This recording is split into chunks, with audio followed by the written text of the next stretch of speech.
સૌપ્રથમ તો પરમ સૌભાગ્ય છે કે આજે ભદ્રકાળી માતાના પાવન પવિત્ર સ્થળે આવવાનો અવસર મળ્યો અને જે 26 ફેબ્રુઆરીના રોજ નગરદેવી ભદ્રકાળી માતાજીની પાવન પવિત્ર કાર્ય જે પ્રસંગ છે એ આવી રહ્યો છે। સૌપ્રથમ તો આ પ્રસંગ પ્રથમ વખત થઈ રહ્યો છે, એના માટે હું રામબલી પ્રાગ તિવારી ટ્રસ્ટની સાથે સાથે સમસ્ત ટ્રસ્ટીઓ અને આ નગર યાત્રાથી સંકળાયેલા સમસ્ત મહાનુભાવોનો અને સમસ્ત ભક્તજનોને ખૂબ ખૂબ અભિનંદન પાઠવું છું, કેમ કે આ અમદાવાદનું એક પરમ સૌભાગ્ય છે। 26 ફેબ્રુઆરીના રોજ અમદાવાદ શહેરનો સ્થાપના દિવસ, મહાશિવરાત્રિની પાવન પર્વની સાથે અમદાવાદ શહેરના વિશ્વ વિખ્યાત નગરદેવી માતા ભદ્રકાળીજીનું 614 વર્ષ પછી ભવ્યાતિ ભવ્ય શોભાયાત્રા નીકળશે। આ શોભાયાત્રામાં એમ કહેવાય કે જેમ અમદાવાદના ભવ્ય સંસ્કૃતિ અને આધ્યાત્મિક ભાવના સાથે ગાઢ રીતે સંકળાયેલી છે। આ રથમાં માતા ભદ્રકાળીજીની પાદુકા મૂકવામાં આવશે અને રથયાત્રાના રૂટ ઉપર જે રૂટ થોડા અંતરે આવતા રૂટ ઉપર સ્વાગતની વ્યવસ્થા કરવામાં આવશે અને આ ભદ્રકાળી માતાજીની નગર યાત્રામાં અનેક સાધુ મહાત્મા પરમ પૂજનીય મહંતોની સાથે સાથે અખાડા, ટેબલો, ઊંટ, હાથી અને ભજન મંડળી વગેરે આ શોભાયાત્રાને શોભાવશે। આ શોભાયાત્રા વિશે અનેક જે આમાં જે વ્યવસ્થાના ભાગરૂપે જે જરૂરિયાતો હોય છે એ અમદાવાદ મ્યુનિસિપલ કોર્પોરેશન દ્વારા સમસ્ત વ્યવસ્થાઓ પૂરી પાડવામાં આવી છે। 3 દિવસથી અહીંયા રૂટની પર સમીક્ષા કરવામાં આવી રહી છે। આમાં કોર્પોરેશનના સમસ્ત અધિકારીગણની સાથે સાથે પદાધિકારી પણ એમાં જોડાયેલા છીએ અને આ રૂટ યાત્રામાં જેટલા પણ આ રૂટ યાત્રામાં જે છે એમાં જે લાઇટિંગનું સુશોભન પણ કરવામાં આવશે અને આ ભગવાન જગન્નાથજીની ભગવાન નગરદેવી માતા ભદ્રકાળીજીની નગર યાત્રાના જે રૂટ છે એમાં ભદ્રકાળી માતાજીથી રૂટ શરૂ થઈને ગુરુ 3 દરવાજા, ગુરુ માણેકરાજીનું સમાધિ સ્થળ, Danapith, Ahmedabad municipal corporation office, Khamasa અને જમાલપુર પગથિયા અને જગન્નાથજી મંદિરથી પૂરી થઈ અને આ રથયાત્રા ફરી નિજ મંદિરે પહોંચશે અને અહીંયા પહોંચ્યા પછી હવન કરવામાં આવશે અને આમાં લાખોની સંખ્યામાં માઈ ભક્તો આ નગર યાત્રામાં જોડાશે। એટલે આપણા સૌના માટે નગરજનોની સાથે સાથે જે ભાવિ ભક્તો છે એ આપણી આ નગર દેવી ભદ્રકાળી માતાજીની જે નગર યાત્રા છે, શોભાયાત્રા છે, એમાં સૌએ ભક્તો જોડાય અને આપણે સૌએ સાથે મળીને આ નગર દેવીની પૂજા અર્ચના સાથે આપણે સૌએ જોડાઈશું। એ જ અભ્યર્થના સાથે ભારત માતા કી જય, વંદે માતરમ, જય જય ગરવી ગુજરાત, જય ભદ્રકાળી માતાજી કી જય હો। હું અમદાવાદના નગરજનો અને અમદાવાદ મ્યુનિસિપલ કમિશનરના અમદાવાદ મ્યુનિસિપાલિટીના મેયર મેડમશ્રીનો, મ્યુનિસિપલ કોર્પોરેશનના સ્ટેન્ડિંગ કમિટીના ચેરમેન શ્રી રાજ્ય સરકાર, માનનીય વડાપ્રધાન નરેન્દ્ર મોદીજી, એ બધાનો આભાર માનું છું કે જેઓ નગર યાત્રાની અંદર પોતાનો ફાળો અને સાથ અને સહકાર આપી રહ્યા છે. હું પત્રકાર ભાઈઓનો પણ સ્વાગત કરું છું અને એમનો પણ આભાર માનું છું. આ નગર યાત્રા વર્ષોથી અમે વિચારી રહ્યા છીએ કે નગરદેવી ભદ્રકાળી માતાજીની નગર યાત્રા નીકળે. અમારા પરિવારના લોકો પણ ઘણી વખત આ ચર્ચા કરે છે, કારણ કે 614 વર્ષ પહેલા અમારા પૂર્વજો જ અમને કહેતા હતા કે નગર યાત્રા માતાજીની નીકળતી હતી, પણ કોઈ કારણસર એ નગર યાત્રા બંધ થઈ.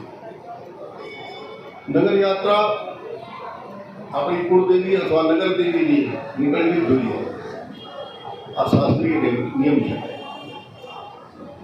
માતાજીની મૂર્તિ અચળ છે, માટે અમે માતાજીની પાદુકા આખા નગરમાં યાત્રા માટે લઈને નીકળી. 614 વર્ષ પહેલા માતાજીનું સ્થાન અહીંયા હતું. સ્થાન વિવાદિત પણ છે. એવું કહેવાય છે કે માણેક ચોકમાં પણ માતાજીનું સ્થાન હતું, પણ એ વખતે અનેક કારણોસર માતાજીની સ્થાપના પછી અહીંયા કરવામાં આવી અને અમારા પૂર્વજો વડવાઓ માતાજીની પૂજા અર્ચના કરતા હતા. અહીંયા માતાજીના હાથનો પંજો પણ છે, તે આપ બધા જાણો છો. એ બતાવે છે કે માતાજી પોતાનો પંજો અહીંયા મૂકીને ગયા, એટલે આ સમૃદ્ધિ અમદાવાદની જેવી પહેલાં હતી એવી અત્યારે પણ છે. વાત ઇમ્પોર્ટન્ટ આ છે કે આ કર્ણાવતી નગર છે. રાજા કર્ણદેવે અહીંયા માતાજીની સ્થાપના કરી, એટલે આ નગર કર્ણાવતી છે.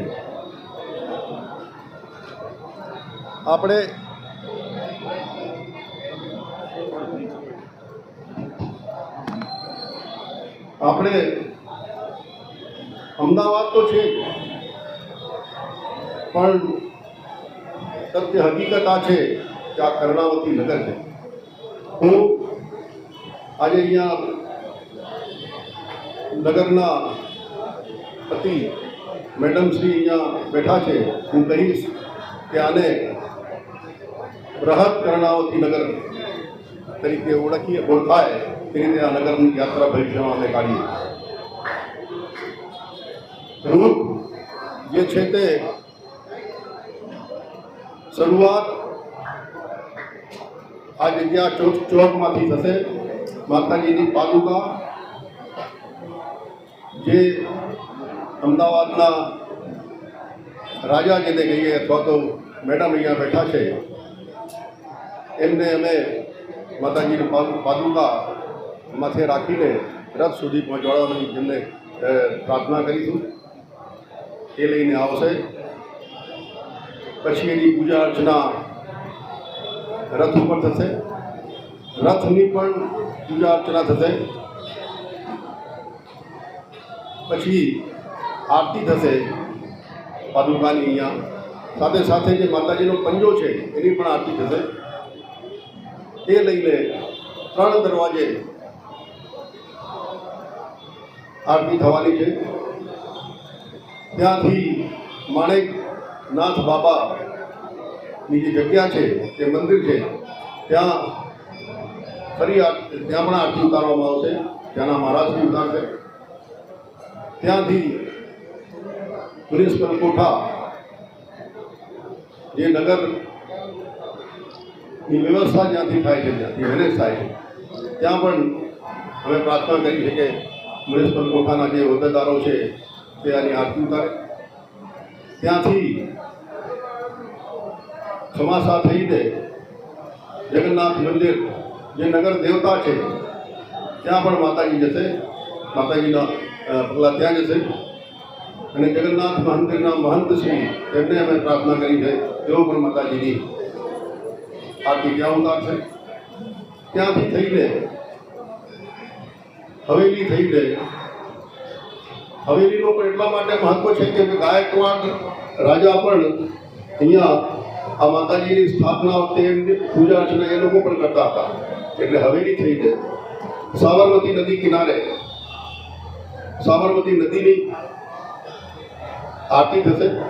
ત્યાંથી મહાલક્ષ્મી માતાજીના મંદિરે, જ્યાં ગુજરી બજાર ભરાય છે, ત્યાં માતાજીની મંદિરે અમારા પરિવારના બધા લોકો, જે રામબલી પ્રાગ તહેવારી ટ્રસ્ટ એ પરિવારના લોકો રહે છે, તેઓ આરતી ઉતારશે. અન્ય સેવકગણ પણ આરતી ઉતારશે. ત્યાંથી વસંત ચોક, જ્યાં અમારા મંદિરના જ વારાદાર બ્રજલાલ ગંગા પ્રસાદ અવસ્થી, જે અમારા ભાગીદાર છે મંદિરની પૂજા અર્ચના કરવામાં, તેઓ પણ ત્યાં આરતી ઉતારશે. ત્યાંથી લાલ દરવાજા થઈ સીધી સૈયદીની જાળી બહુચર માતાજીના મંદિરે, ત્યાં પણ ત્યાંના પૂજારી માતાજીની આરતી ઉતારશે. છેલ્લે નિજ મંદિરે પહોંચીને એક અહીંયા હવન થશે. અને હવન પછી માતાજીના જે પાદુકાને અમે મંદિર પર સ્થાપિત કરશું અને પછી ભંડારો રાખવામાં આવે છે. આ રૂપ અને જે વ્યવસ્થા છે અથવા જે કાર્યપ્રણાલી છે પ્રમાણે પૂજા અર્ચના કરીશું. આટલું કહીને હું બધાનો આભાર માનું છું. હવે આપ લોકો આટલી સંખ્યામાં, અમને ખબર નહોતી કે આટલા બધા લોકો આમાં જોડાઈ જશે, પણ મ્યુનિસિપલ કોર્પોરેશન, રાજ્ય સરકાર એ અમને એટલી બધી સહકાર આપ્યો કે આટલી બધી વ્યવસ્થા મોટી થઈ જશે, અમને ખ્યાલ નહોતો. નમસ્કાર.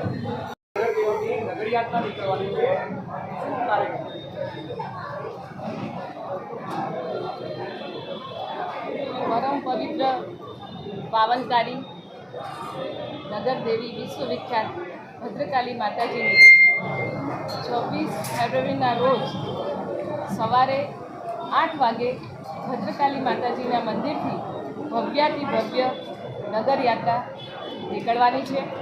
અને આ નગરયાત્રાની સાથે સાથે 26 ફેબ્રુઆરીના દિવસે અમદાવાદ શહેરનો સ્થાપના દિવસ, સાથે સાથે મહાશિવરાત્રિનું પાવન પર્વ અને એની સાથે સાથે જે ભદ્રકાલી માતાજીની નગરયાત્રા નીકળશે, એના માટે હું સૌએ આ રામબલી પ્રાગતિવારી ટ્રસ્ટ, અવસ્થિત ટ્રસ્ટ અને સૌએ આ ભદ્રકાલી માતાજીના નગરજનોને, માઈ ભક્તોને એના માટે ખૂબ ખૂબ અભિનંદન પાઠવું છું. કેમ કે આ આપણું પરમ સૌભાગ્ય છે કે 614 વર્ષ પછી આ ભદ્રકાલી માતાજીની શોભાયાત્રા નીકળશે. અને આ ભવ્યાતિ ભવ્ય ઐતિહાસિક શોભાયાત્રા અમદાવાદ શહેરની ભવ્ય સંસ્કૃતિ અને આધ્યાત્મિક ભાવના સાથે સંકળાયેલી છે. અને આ રથયાત્રાના રૂટ ઉપર, દરેકે દરેક રૂટ ઉપર એમાં ભવ્યાતિ ભવ્ય સ્વાગતની વ્યવસ્થા કરવામાં આવી છે. રથમાં ભદ્રકાલી માતાજીની પાદુકા મૂકવામાં આવશે. અને જે નગરજનો જે ભદ્રકાલી માતાજીની જે આસ્થા, એની શક્તિ અને ભક્તિથી જે સંકળાયેલા છે, એ લાખોની સંખ્યામાં એ ભદ્રકાલી માતાજીની નગરયાત્રામાં નગરજનો જોડાશે.